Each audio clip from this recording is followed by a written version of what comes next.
This is a production of WGBH2 Boston. Tonight on Greater Boston, Democrats tangled last night, Republicans tonight. We'll review tense moments with Sanders and Clinton, but I'm guessing they'll seem tame compared to the GOP 4. We'll discuss. We're talking local politics tonight, too, which tend to get lost in the presidential haze.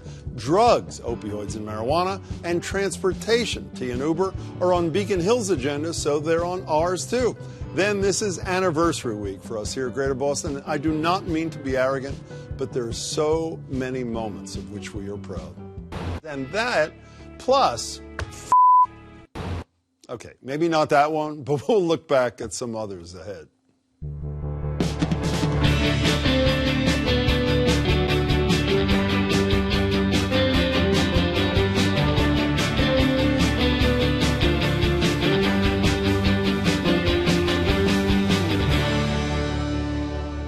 One of my new favorite reporters, Politico's Glenn Thrush, said it best. The Democratic race is a tangle of contradiction, paradox, and pungent little ironies, as seen in last night's debate. Michigan last night, which some people considered one of the major political upsets in modern American history. I won one of the contests and lost another close one. This is a marathon. The fact is, the money that rescued the auto industry was in that bill. Secretary, now, Senator Sanders voted against it. That's his perfect right to vote against it. But if everyone had voted as he voted, we would not have rescued the auto industry. So that everybody knows the bill that Secretary Clinton is talking about. That was the bailout of the recklessness, irresponsibility, and illegal behavior of Wall Street. It was the Wall Street bailout. If you get indicted, would you drop out? Oh, for goodness, that is not going to happen. I'm not even answering that question. Joining me now is Shannon OBrien. Shannon's former state treasurer, Democratic candidate for governor. She's a Clinton supporter. Good to see you, Shannon. Hello. Nadeem Mazen is a Cambridge City councilor as well as a Sanders supporter. Nadeem, good to see you, too. You know, Shannon, until Michigan, at least my sense was, Clinton had totally turned her attention to Trump. All of a sudden, last night, it is laser-like on Sanders. That seems to me to indicate she's a little nervous about footsteps, no? I think the campaign is nervous, and I think they have every reason to be. Bernie Sanders has run, I think, a very good campaign for someone who started out so low in the polls, someone for whom I don't even think he believed he would get this far. So, yeah, I think she needs to make sure that she's paying attention to these primaries and she doesn't get too far ahead of herself. Do you worry that he's exposed an Achilles heel on job-killing trade deals and on Wall Street that may not disappear even if she wins and he endorses her? I think in certain states, I think that she needs to be concerned, in Ohio and some states like that. But ultimately, I think that she has a message that resonates. Last night, especially, when she was going after him pretty hard on one of the immigration bills, saying you didn't vote against that. That was the last best chance we had. And now we have a Republican Congress that does not want to move this forward. It's the difference between the ideal situation and how you compromise to get things really done, and that's what she's trying to demonstrate. And I think she did a good job. I'm going to talk about getting things done in a minute, but I'm not. Even though he had a great victory, a shocking victory in Michigan, the numbers don't look good for him going forward. Is he running to win, or is he running to ensure that Hillary Clinton embraces 100% of his message? Because she's basically co-opted most of it already. It seems like he's running to win, right? And Michigan brings up a lot of questions about polling in upcoming states, in Illinois and Ohio. Where he's behind big double digits. Where he's behind, right, but the independent voters will play a big part in mixed and open primaries. And then after March 15th, the primaries where he'll do the best. I want to go back to a prior question where I think it's really important not just for Clinton to demonstrate she has important, good stances on these important issues, but that we actually as a country make sure we hold these people accountable to solve the issues, not just have a position on it, but actually do those things with respect to jobs and Wall Street. Let's talk about solving those issues, the point that Shannon made, which is a point I don't know if she mentioned it last night. I was tired. But she, the line from Hillary Clinton is, I won't promise what I can't commit. He doesn't have one colleague in the Senate, not one. People ridiculed Ted Cruz for this. He doesn't have one colleague who's worked with him for years who supports him. Virtually the whole Vermont political infrastructure, the other senator, the former governor, Howard Dean, the current governor, Peter Shumlin, everybody is with Clinton. Doesn't that make a statement about his ability to get things done? I mean, I think the statement it makes from the perspective of a lot of this country is that certain political machines and certain political candidates for various offices have things locked up in a way that maybe they shouldn't. I've interacted with Howard Dean. Of course he's going to go for Clinton. That has Why? nothing to do. Why? He's establishment. He's required to. He has other obligations. He was the chair. He wasn't seen as an establishment candidate when he ran for president. That's true, but when he went to the Democratic National Committee, he towed a lot of party line stances, and Clinton is the establishment candidate. She is the establishment well, candidate. If establishment means you get things done, the establishment's not such a bad thing. The battle cry this year, because people are mad right now, they're mad at Wall Street, they're mad at banks, they're mad at the fact that the top 1% is taking most of the financial bonuses that are coming to this country. And people have every right to be mad. But ultimately, you have to get things done. And I think that the statement she made last night, that my father said to me, if it's too good to be, it sounds too good to be true, it probably is. And so I thought she demonstrated very well last night the difference between talking about some wonderful, important ideals, but how do you, when you're in there and the other side is going for the jugular and trying to kill you at every turn, how do you get things done? Very quickly, speaking of going for the jugular, don't you think if she is situated in a good place, particularly with these ridiculous superdelegates, in my opinion, believing in democracy? Except, wouldn't you want superdelegates on the Republican side this year? Well, maybe that's actually the best answer I've heard so far. Do you worry that she's hitting him too hard in terms of, particularly young people, his generation Sanders supporters, who may say, should she win this, wait a second, this is not my kind of candidate? The concern that I have, and I see social media, and I see some of my friends who are Senator Sanders supporters, they are whipped up into a frenzy to hate Hillary Clinton. And the fact is, if they say that they're going to sit this out, that could be dangerous for this country. You don't see that coming from the so-called establishment side because they understand that ultimately the Democratic candidate winning this year is more important. Can we move to the other side, who I assume neither of you are supporting? There was an incredible interview last night, maybe an hour, Anderson Cooper, one-on-one with Donald Trump. 10 minutes on whether Trump stakes were really Trump stakes. A long discussion about what laws he'd change on terrorism, and this exchange about Islam. Here it is. I think Islam hates us. There's something there that there's a tremendous hatred there. There's a tremendous hatred. We have to get to the bottom of it. There is an unbelievable hatred of us. In Islam itself? You're going to have to figure that out, okay? You'll get another Pulitzer, right? So he indicts a whole religion.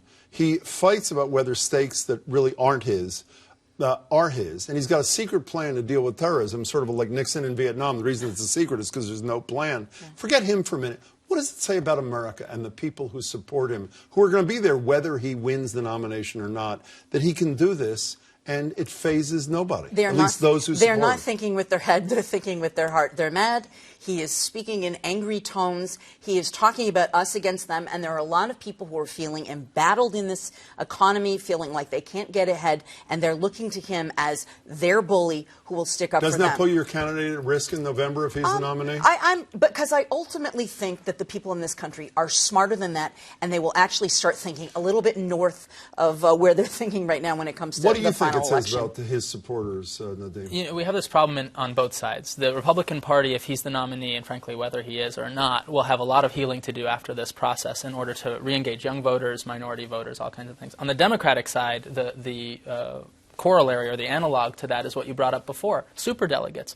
I don't think Bernie supporters are afraid of supporting Clinton if she secures the nomination. I think people want to see a progressive or at least someone centrist or left of center in office. But the fear is that the democratic process is broken entirely and that superdelegates are one factor or one piece of evidence in that. And that is what could cripple the Democratic Party. What we want to see is a very strong Democratic Party going forward that solves those issues.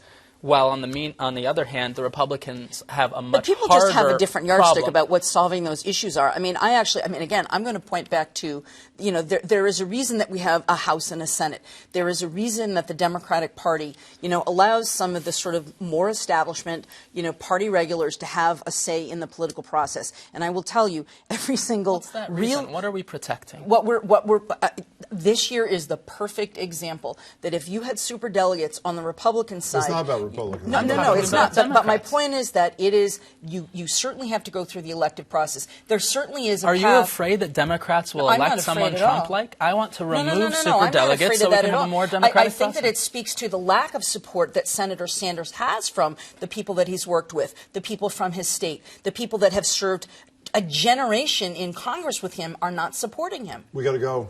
Shannon OBrien. Thank you. Very much more civil than last night, I should say. Nadine, good to see you, too. Later, some of the highs and lows from my first year as host of Greater Boston. But first, with the obsession with the race for the White House, we tend to forget important debates are happening much closer to home, like on Beacon Hill. Here to discuss are Hannah Kane, Republican State Representative from Shrewsbury. Representative, it's good to see you. Chris Dempsey, co-chair of No Boston Olympics. Chris, good to see you, too. Drugs and transportation. Those are the topics tonight. There seems to be an Olympics of bipartisan congratulations on this opioid bill that passed in the House. Is it deserved, or is it more rhetoric than impact? No, it's not rhetoric at all, and it just actually passed the Senate unanimously this afternoon as well. No, there are a lot of provisions in there. The first and foremost, that we're now limiting 7-day prescription for first-time opiate use. That's going to take an enormous amount of pills out of the system. And Governor that's one of the wanted 3 challenges. days, and he said we need real disruption to do this. He said 3 days, but that was sort of his opening volley. At the end of the day, what he wanted to do was not have 30 days, 60 days, 90 days, and so he's very happy with this outcome. But there are a lot of great things in there that weren't in there before, ensuring that every doctor is checking the prescriber network and making sure that this patient coming forward isn't getting it from someplace else. That's a very important tool that needs to be. There's very few issues where everybody seems to agree they need to be addressed. In this state, opioids is clearly one of them. From an outsider's look, did they address this head on? Again, I love Baker's line. We got to be disruptive when it comes to an issue. Were they disruptive?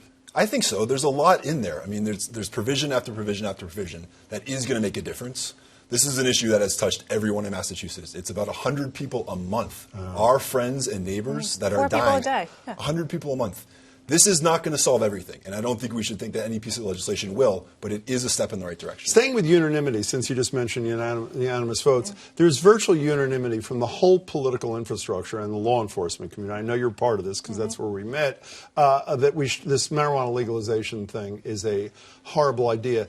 Is that on substance, or is this just another example of politics and abject fear and denial in light of the fact this has happened twice before? Whole infrastructure against decriminalization, people pass it 2-1. Whole infrastructure, or most of it, against medical marijuana, it passes 2-1. Isn't this going to be deja vu all over again because you guys have your heads in the sand? First of all, I don't think my head is in the sand on this issue. I actually think the way that I look at it is the way that a lot of legislators on Beacon Hill are looking at it, from a very pragmatic perspective. What's that? You know, it's one where we have to understand we don't have a full understanding of the impact on marijuana from a science perspective in terms of brain development. Very important. Number two, you know, the tax amount that has been put into the ballot initiative, so it's the sales tax plus 3.75 excise tax, that is not going to begin to cover the cost of having to put a regulatory system into place to deal with this. Raise it. Well, the ballot issue has it in there. Well, you can amend it. It's a law. You guys have already talked about amending it. Should it become law? This committee that came out of the Senate said we're going to do X, Y, and Z should the voters adopt it. So why not fix what's wrong with it? I think those are issues in it. Fixing one issue of that ballot initiative is not going to make me want to legalize marijuana. Are there heads in the, I mean, 8 out of 8 senators who went to Colorado, one of them sat here and said, I was really in favor of it. I go there, I come home. It's a horrible idea. Yeah. Are there heads in the sand, or is she right on the merits? Well, she's right to have concerns. I do think that the electorate is probably a little bit ahead of the legislature on this one. I think it will pass. And then I hope that the legislature steps in and fixes some of the things that might be wrong with the bill. Let's move it in the right direction, but make sure we're doing it in a sensible way. Again, this is a choice. This is a choice being put on us by an industry that sees Massachusetts as this next East Coast stronghold. We don't need to do this right now. We can take our time and figure out if this is really the direction that we want to go in Massachusetts. We don't need to have alcohol either, which is more dangerous. Would you not agree? We have alcohol. And what you see in Colorado and Washington is that actually alcohol use goes up as marijuana use goes up. Can we talk transportation for a minute? I remember when, during the Olympics thing, remember we get the Olympics, the T is going to be fixed. We don't have an Olympics. And there's a big fare hike. I don't want to talk about the fare hike because it is what it is. It is done. Starting with you for a second, the fare hike covers 1/140th, less than 1% of the cost, the actual cost of the backlog and repair maintenance. Is there any way this mess can be fixed without a tax increase? Forget the fares, a tax increase. Well, I don't think so. I think that we should be looking at broad-based revenue to fund things like the MBTA and our roads and bridges. The MBTA fare increase, I know you don't want to talk about it, but if we had raised the gas tax by 2 cents, we wouldn't have had to have a fare increase. What's the message that we're sending to people around the Commonwealth? You should go in your drive as opposed to take mass transportation. And so when you're stuck in, even if you never ride the T, if you're stuck in traffic, you should know the person in front of you is having a subsidized trip. The person in front of that person is a subsidized trip. That's slowing you down because we're not encouraging those people to get off the road and get on the T. Representative, even if you were someone who believes we should keep taxes low, as a practical matter, how do we fill a $7 billion repair hole, multi-billion-dollar debt service, if at some point we don't go honestly to the voters and say, we need new taxes to keep this converted from a third world subway system to a first world? Well, I think, first of all, on the gas tax issue, I think what most people rejected was this notion that in perpetuity it's just going to keep going and increasing. I don't think per se... On the ballot they voted against Yes, that, right? I really think that it's not coming back and having an open and honest conversation from time to time about what are the needs. I have full faith that the Fiscal Management Control Board, who's doing an excellent job, is going to sort out what is going to need to be done and will come forward with a proposal along with MassDOT, the Secretary of Transportation, and the Governor at some point and say, we have done what we believe we can do. Here's the conversation that we need to have. So you're saying almost what the Democratic Speaker said right there the other night, which is, let's fix what we can fix first, do the fares, but you're not saying no to taxes, just no to taxes now. What I'm saying is I don't think that we have the information that we need to make a fully informed decision. I always believe it's reform before revenue. And I agree that the fare increase that we had, I mean, part of what they're trying to do is when you look across other transportation networks, you typically have about 40% of your costs coming from fares. We're at 31%. So they're trying to, again, look at what needs to be done holistically and start to make those changes. Only 30 seconds left. The House voted to new regulations on ride sharing, not including fingerprinting. Law enforcement, which actually knows about public security, says we need fingerprinting. Legislators who have virtually no experience with public security say we don't need fingerprinting. Why should we trust you and not them? Well, the governor, when he filed this bill, did not have fingerprinting in it, and when it came out of financial services, did not have fingerprinting in it. There was an amendment that was put forward yesterday. It actually it got pulled. It didn't get voted on. I mean, at this point, we voted on the bill that we had in front of us. You know, there was some discussion on whether or not there were some things in there that people didn't like, and I understand that. But on merit, on whole, I think it was an important bill for us. 10 seconds. Should there be fingerprinting? No, I think the legislature is trailing on this issue, and we need to see more leadership to say technology is changing the game here. We don't need to go back to the old ways. An innovation economy kind of guy. Representative, it's great to see you. Thank Chris, you. great to see you Thanks, as well. Jim. Thanks so much for your time. Time now for tomorrow's Globe Tonight. Your first look at Friday morning's Boston Globe with city editor Steve Smith. Hello there, Steve. And what's on page one? Good evening, Jim. Beekeepers in Massachusetts are offering a stinging rebuke of a plan from state agricultural officials that's designed to do something about this epic collapse of bee colonies in the state. At its core, the dispute revolves around pesticides. The beekeepers feel that what state agricultural officials are proposing doesn't sufficiently acknowledge the peril presented by pesticides, and the beekeepers feel that the interests of farmers, they would be the ones using the pesticides, are trumping the needs of the beekeepers. Steve Smith, thanks so much. We'll see you again soon. You know, the other night I mentioned that this week marks 1 year since I started hosting Greater Boston. And I have to say I'm really proud of the things the entire team here has accomplished. For example, we figured out how to streamline political analysis. And how about you, David Andelman? I think all meetings should sorry, be... time is up. Thank you. Anderson Cooper eat your heart out. I also like to think I've maintained a high level of professionalism. For example, in this discussion with Sherry Turkle about how we're slaves to our smartphones. I would say... Don't, your phone is ringing. No, this is the most embarrassing thing that has ever happened to me. And this may be immodest, but can we agree no one asks tougher questions on bigger issues than I do? First, the Gronk party cruise, then 2 space travelers. He would give $10,000 to a couple that would come up and bang each other in front of... I'm really glad you didn't use that word. Thank you very much. I appreciate it. Do we know if anybody earned the $10,000? Well, I mean, how do you think I paid for the trip? Do you believe how amazing is he had both same outfit? Is that amazing? Oh, my God. During our Tomorrow's Globe Tonight segment, I demonstrate insight you will find nowhere else. Let me just tell you, I live a few blocks from Harvard Square. There are a bunch of wild turkeys, and the problem, particularly for men, they're right at that particular height where you get really nervous, if you know what I mean. And I am a master of all senses. What does it smell like? It smells like, I know it and I don't know. Cilantro? No. This is just humiliating. Chalk. No. Are you serious? It's a popular juice and soda flavor. It's not orange, is it? It's Grape. Lemon. It's leather. Leather. Okay. Give me a hint for this. It's edible. It's delicious. It's in a candy, oftentimes. Caramel? Yes. No. You got it. Caramel. You get it. Caramel. Finally, I never wanted an audience of sycophants. I can't tell you how much your mountains of thoughtful criticism on some of the most important aspects of journalism have done to make me even better at what I do. On my finger pointing, my clothing, and of course, my handshaking. Thanks so much. Good to see you. Frank, it's been far too long. Nice Yeah, it to is. see you. It's really You're going good to shake to my see you. hand now. No, do I have to? You have to, yes. To see you, Jennifer Braceros. How are you? Senator Wolf, Jim, pleasure you. to Great to see see you. you. And Scotland. Get out of here. On a serious note, thanks for joining me in year one, and I hope you're here to stay. You know, we had quite an interview last night with music legend Al Kooper. Most feedback focused on his watershed moment, playing on Dylan's Like a Rolling Stone. You sick of talking about that? Yeah. Okay, can we talk about it for a minute? Well, it was an accident, right? You weren't supposed to be playing the organ to begin with. When you said, can we talk about it for a minute, you didn't let me say no. Well, I know, it's too late for that. I've told this story 4 million times. You're there. Now, come on. You're there to play the guitar. Is that correct? Please don't do this. Now, clearly I did continue as he hung his head, and what I hope wasn't discussed. At any rate, we got a ton of feedback, including from Debbie, who tweeted she was so glad we played a bit of the great Blood, Sweat, and Tears album. By the way, she had never heard that Bob Dylan Like a Rolling Stones story. Others were pretty critical of me, including Jonathan, who emailed, I should have remembered the expression, God gave us 2 ears and 1 mouth, so we could listen twice as much as we talk. The way I talked over Al, Jonathan says, gave him little opportunity to discuss his interest, and forcing the Dylan discussion was unprofessional. But in the end, the feedback that really matters came from Al Kooper himself, who, after a lengthy email exchange with our playing editor, Azita, wrote this after last night's show. So after all that, I will admit, with the editing, it ran well. How can I get a copy for my files? How, Al? All you have to do is tell the Dylan story.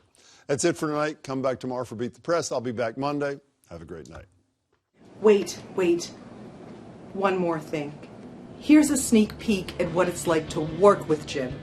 We call it Jimisms. Well, in the studio, when Jim starts to say, hey, did I tell you about the time? That's the time you kind of bow your head and start to shake, because you know it's one of like 3 stories. Super Tuesday, the Donald. Very quickly, Nick, in 30 seconds. Yeah, there's a lot of pointing and a lot of turning. Remember, it's just a conversation between 4 people.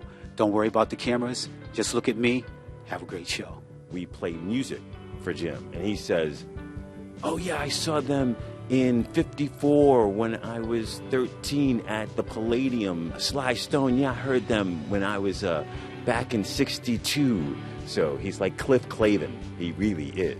Quick, in 10 seconds. I'm sorry, I can't talk right now. He just made 12 changes in 10 minutes. Let's see. My favorite memory of the show? Oh, it's the Al Kooper interview from the other day, because I finally got to hear the Bob Dylan story. When Jim takes a look at something I've done, whether it's a set piece or graphics, he's incredibly generous with his feedback. He usually takes one look at it, and on his way out the door says, I love it, and then he's gone. When I'm trying to say something, I'm halfway through my sentence and Jim says, got it, okay, got it. And one more thing. Here's to year number 2. Guys, it's been a whole year. We made it. Cheers. Congratulations. Cheers. Cheers. Are we forgetting somebody? Nah.